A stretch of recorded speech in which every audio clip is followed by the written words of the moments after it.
এটা রীতির বাবা। কান্না করেন না চাচা, আমরা স্টেটমেন্ট নিয়ে নিয়েছি। ওরা যে অন্যায় করেছে তার সাজা ওরা পাবেই। কনস্টেবল চলো। বর্মা, ছেলের বাড়ি থেকে বারবার ফোন করছে, ওদেরকে কি বলবো? বারণ করে দে মা, ওদেরকে আসতে বারণ করে দে।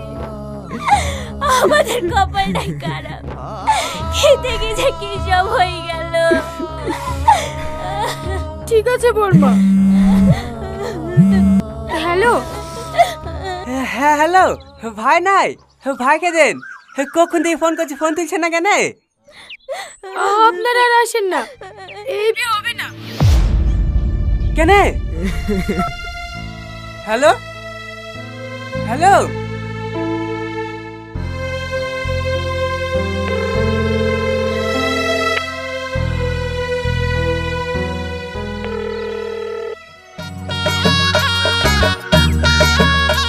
আরে তাড়াতাড়ি ওঠো, লেট হয়ে যাচ্ছে তো। হ্যাঁ হ্যাঁ উঠছি। বাবু তুই ভেতরে উঠে বস। দাঁড়াও, তোমরা কেউ উঠো না। সবাইকে বারণ করতে রাখিস, মেয়ের বাড়ি থেকে যেতে বারণ করলো। কেন আব্বা? আমি তো কিছুই বুঝতে পারছি নি। একবার ফোন তুলে যেতে বারণ করলো, তারপর থেকে তোর ফোনই তুলছে না। তুমি দাঁড়াও আব্বা, আমি ফোন করছি। যে নম্বরে আপনি কল করছেন কি হলো, তুলছে না? সুইচ অফ আছে। রীতির ফোন সুইচ অফ বলছে। পরে চেষ্টা বাড়ির করুন। মোবাইলে করে দেখি।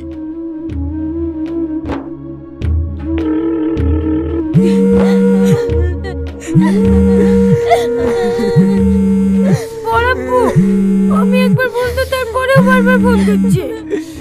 আপনি একবার কথা বলেন। হ্যালো। হ্যাঁ বাপ, বলছি তোমরা কেউ আসো না। কেন আব্বা, কি হয়েছে? বলছি তো আসো না, আমার মেয়ে তোমাকে পছন্দ না।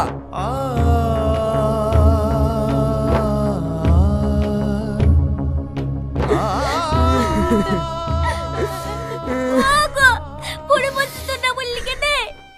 তুমি কি ভাবছো যে দুর্ঘটনা ঘটে গেছে এইসব জানার পরে তোমার মেয়েকে আর বিয়ে করবে? কোনোদিনই করবে না। এই যে তোমার মেয়ে চোদ্দ উল্টো পাল্টা কথা বলবে, আমি চাইনি এই বিষয় নিয়ে আর মানুষ জানিও।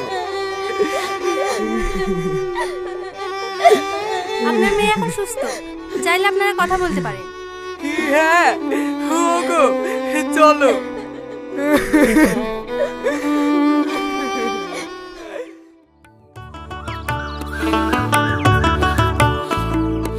বড় মা, এই লাও, মা লাড়ু করেছিল, রীতি লেগে পাঠিয়ে দিল। রীতি কই বর্মা? টাকা ঘরে বসে আছে, হসপিটাল থেকে এসে বাইরেও বেড়াচ্ছে না, কারোর সাথে ঠিক মতো কথাও বলছে না, সারাক্ষণ মনমরা হয়ে ঘরে বসে থাকছে, খাওয়া দাওয়া ঠিক মতো করছে না। তুই কখন যাবি মায়ের বাড়ি? বিকেলে যাব। বর্মা, আমার সাথে রীতিকে পাঠিয়ে দাও না, দুদিন বেড়ালে ওর মনটাও ঠিক হয়ে যাবে।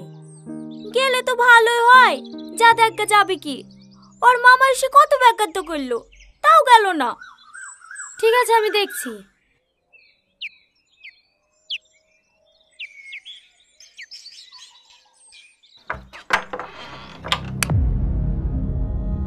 কি রে, অন্ধকারে বসে কেনে? এমনি। বাইরে মানে বেড়াবি, একটু ঘুরবি, এভাবে কেউ ঘরে বসে থাকে? ভালো লাগে না, ঘরে ঠিক আছি। ঘরে আর থাকতে হবে না, চল রেডি হইলে আমার মায়ের বাড়ি থেকে দুদিন বেরিয়ে আসি। আমি কোথাও যাব না ভাবি, তুমি যাও, আমাকে একটু একা থাকতে দাও। কি হয়েছে কি তোর বলতো? তোর মতো এরকম ঘটনা পৃথিবীতে কত মেয়ের সাথে ঘটেছে, তারা কি তোর মতন হার মেনে নিছে নাকি? লেলে একটা ভালো জামা পরিলে, দুদিন বেড়াতে গেলে সব ঠিক হয়ে যাবে। কি হলো লে? আমার আর বাঁচতে ইচ্ছে করে না জানো ভাবি, তোমরা পারলে আমাকে একটু বিশ্লেষণ দাও না। কি পাগলের মতো বকছি? কষ্ট কার জীবনে নাই? সবারই জীবনে কষ্ট আছে, তাই বলে তো ভেঙে পড়লে হবে? তোর কিছু হয়ে গেলে আমরা কাকে বাঁচবো বল দিনি? লে বুঝলে, জামাটা পরিলে 14 দিন বেরিয়ে গেলে সব ঠিক হয়ে যাবে। ভাবি তুই আমার লক্ষ্মী বোন না, আমার লেগে চো। ঠিক আছে, তুমি যাও, আমি রেডি হচ্ছি। আমার লক্ষ্মী বোন।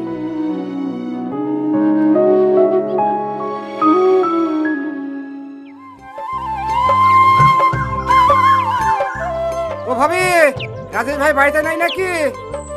হ্যাঁ হ্যাঁ আছে, একটু আগে মাঠ থেকে এসে খাওয়া দাওয়া করে শুইলো। বসেন। হগো, ঘটক এসছে। মেয়ের খোঁজ পাইলেন ভাই? হ্যাঁ হ্যাঁ পেয়েছি, দাঁড়াও ছবি দেখাছি। কি গো লালটু, মেয়ে পালি? মনে মনে ভাবনু ছেলে বিবাহের 1 সপ্তাহের মধ্যে বি লাগিয়ে দেবো। তুমি তো মেয়ে খুঁজতে খুঁজতে মাস কভার করে দিলি। ভালো বউ মালিবা, লেট তো একটু হবেই। এ দেখো, এই মেয়েটাকে দেখো। বাহ, ভালোই তো দেখতে। বাড়ি কোথায়? যে গ্রামে টনির বিয়ে ঠিক হয়েছিল না, ওই গ্রামেই বাড়ি। ওই গ্রামে বাড়ি? লালটু, ওই মেয়েটার ব্যাপারে যা শুননু সব কি সত্যি? হ্যাঁ সত্যি, শুরুতেই মেয়েটা ধর্ষণ হয়েছিল। তুমি কার মুখে শুনলি? আমাদের কালোর আবার ওই গ্রামে শ্বশুর বাড়ি, যে ওর মুখে একটু একটু শুননু। ভালো মেয়ের জীবনটা নষ্ট করে দিল গো। ওই মেয়ের আর বিয়ে হবে নাকি? ও বাদ দাও, এই মেয়েটাকে দেখো। মেয়ের বাপ মেম্বার, জমি জায়গাও আছে। তাই নাকি? তাহলে আমাদেরকে লাভ কি? এই তো বাবু চলে এসছে।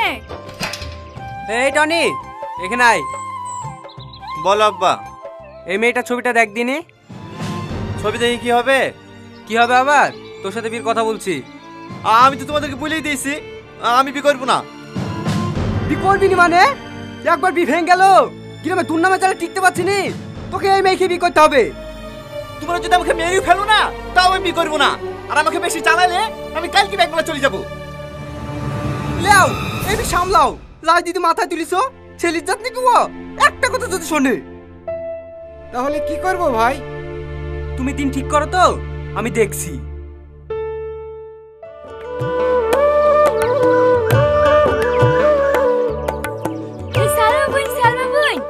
মাঠ পেড়াতে মেলা হয়েছে, যাবা দেখতে? হ্যাঁ যাবো। তাহলে আমি সেজে নেই কি? ঠিক আছে যা। এই রীতি, যা রেডি হলে গা, মেলা দেখতে যাব। তুমি যাও ভাবি, আমি যাব না। যাবিনি মানে? তোকেও যেতে হবে আমার সাথে। যা রেডি হলি গা। ভাবি কেমন আছে সালমা? ভালো আছে কাকা। আব্বা তো নাই, কিছু বলবেন নাকি? না না, এমনি ঘুরতে আসনু। ও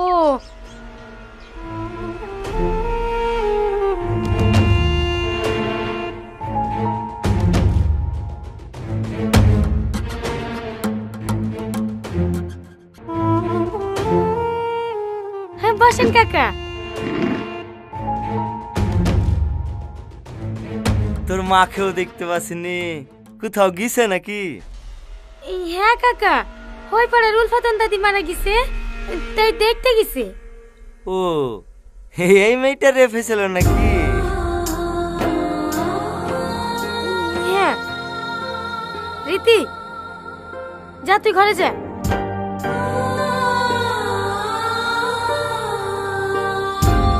সালমা, মেয়েটার বিয়ে দেবে না? দেব তো বলছে, ছেলে পাচ্ছে না। আমার সাথে দিতে বল না। কেন, তোমার বাড়িতে বউ আছে যে? বাদ দেওয়ার কথা। আজ 1 মাস হলো মায়ের বাড়ি কি বাহানা শুরু করেছে। এখন আর আসতে যাচ্ছে না। ও আখে বাদ দিয়ে দেবো। শুধু তুই একবার কথা বলি দেখ না, এই সব মেয়েকে তো সবাই বিয়ে করতে যাবে না। কিন্তু আরে তুই একবার কথা বলি দেখ না, নাম্বার আছে? হ্যাঁ আছে। লাগা লাগা। লাগাচ্ছি।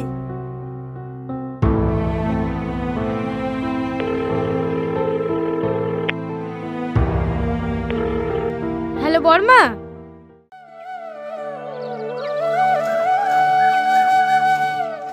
ওগো, সালমা ফোন করছিল। একটা ছেলে নাকি রীতিকে বিয়ে করতে চাইছে। বিয়ে দিবা? হ্যাঁ, বিয়ে দেবো না কেন? কেমন ছেলে? ছেলেটা নাকি বিয়ে হয়েছিল, ছাড় হয়ে গেছে। ও, ছেলে মেয়ে আছে নাকি? হ্যাঁ, একটা 10 বছরের ছেলে আছে। তাই তো গো, ওই বুড়ো মুখে বিয়ে বা কি করবে? গ্রামের লোকের কথা জানাতেও ঠিক পাচ্ছিনি। কি আর করবা, আসতে বলো। ঠিক আছে। হ্যালো সালমা, তোর চাচা রাজি হয়ে গেছে। তুই এক কাজ কর, ওদেরকে আসতে বল।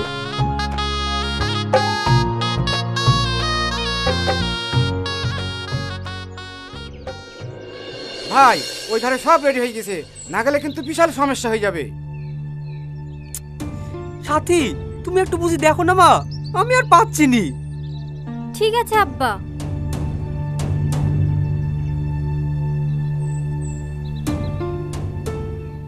কি রে এখনো বসে আছিস যে? লেজামাটা পরিলে? আমি যাব না। দেখ জেদ করিস নি, আব্বা কথা দিয়ে ফেলেছে। তুই কি চাস আব্বার মান সম্মানে ক্ষতি হোক? দেখি চলে আসবি। দেখতে গেলে তোর বিয়ে হয়ে যাচ্ছে না। লে ভাই লে, জামাটা পরিলে। দেখো ভাবি, আমাকে জ্বালাইও না, মেয়েদের উপর আমার কোনো বিশ্বাস নাই। তুই শুধু রীতি গেলেই পড়ে আছি। কটা মেয়েকে দেখলি? আমার 1000টা মেয়েকে দেখা দরকার নাই, একটা মেয়েকে ভালোবাসি বুঝে গেছি। মেয়েটা কত খারাপ, এতদিন ধরে ভালোবাসি নাটক করি করি শেষ পর্যন্ত অন্য একটা ছেলের সাথে পালিয়ে গেল। ও পালাইনি, তোকে যেটা বলেছিল ভুল বলেছিল। আসল ঘটনা শুনলে তুই তো আরো বেশি ঘৃণা করবি। আসল ঘটনা মানে? ও একটা ধর্ষিতা মেয়ে, থুবড়ু রাতে রেপ হয়ে হসপিটালে ভর্তি ছিল। তার লিগে তো আমাদেরকে যেতে বারণ করেছে। হ্যাঁ, তাহলে ও কোনো ছেলের সাথে পালিয়ে যায়নি? না। তুমি এই কথাটা আমাকে আগে বলবা না। আরে আরে, এ কি করছে? ছাড়ো আমাকে। ভাবি, তোমরা আগে থেকে সব জানতি? হ্যাঁ, আমরা দুদিন বাদেই সব শুনেছি। তাও আমাকে জানাওনি? ভাবি, আর কেউ না জানুক, তুমি তো জানো আমি দিকে কতটুকু ভালোবাসি। তাই বলি তুই একটা ওইরকম মেয়েকে বিয়ে করবি? আচ্ছা ভাবি, তুমিও তো একটা মেয়ে, তোমার সাথে যদি এরকম ঘটনা ঘটে তাতে তোমার কি দোষ বলো? যাও ভাবি, তুমি আপা মা ঠিকই বলো, আমি আজকে রীতিকে বিয়ে করবো। কিন্তু তুমি যাবা না আমি যাবো? ঠিক আছে ঠিক আছে, আমি যাচ্ছি।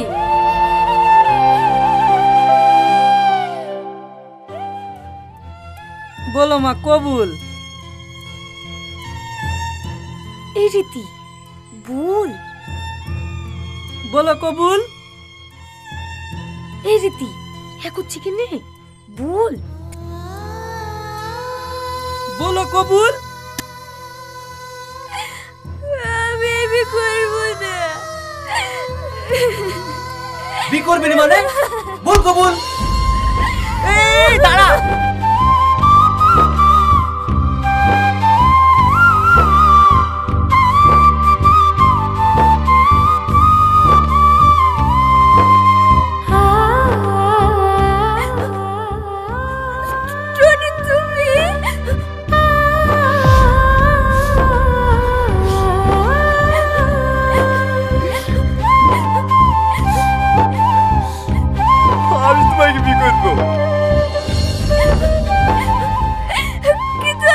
চুপ করো, আমি সব জানি, তাতে আমি কিচ্ছু যায় আসে না।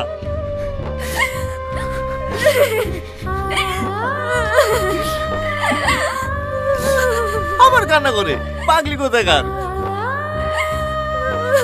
আরে বসেন বসেন মৌলানা সাহেব, পাত্র চেঞ্জ হলো তো কি হলো, বিয়ে এই আসরেই হবে। যা বাপ, ওইখানে কি বসগা।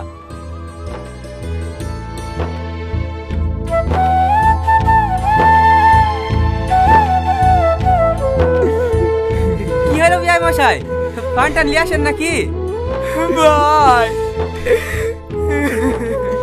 আরে আরে, এই শুভ দিনে কেউ চোখের পানি ফেলে? জিতপুর নিবাসী রাজেশ মণ্ডলের একমাত্র পুত্র ৫,০০০ টাকা দেনমোহরের পরিবর্তে তোমাকে বিয়ে করতে রাজি। বলো মা, কবুল। কবুল কবুল কবুল।